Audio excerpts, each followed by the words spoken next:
In today's video, I'm going to teach you how to install a brush in Clip Studio Paint. If you've ever found a great brush online and weren't sure how to get it into your workspace, this walkthrough will make it simple and stress-free.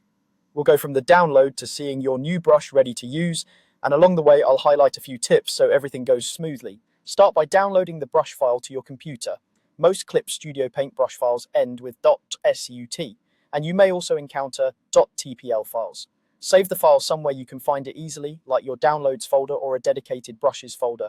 If the brush came in a compressed archive, make sure it's fully extracted so you're dragging the actual .sut or .tpl file and not a zipped folder.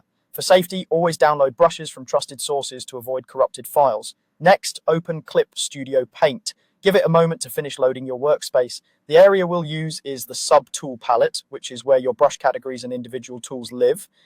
You'll typically find it docked near your tool palette on the left or right side of the interface, depending on your layout. Take a second to look through your subtools so you recognize where new items will appear. Now, locate the brush file you downloaded in your file manager. Keep Clip Studio Paint visible so you can see the subtool palette and the brush file at the same time.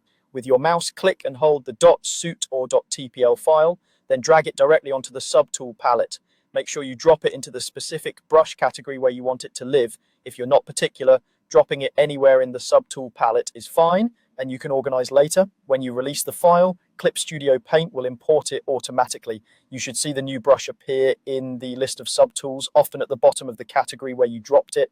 If you have a lot of brushes, scroll through to confirm it's there and look for its icon and name. That visual confirmation tells you the import worked and your new brush is now part of your library. That's all there is to it. Download the brush file, open Clip Studio Paint, go to your subtool palette, drag the file in and watch it appear.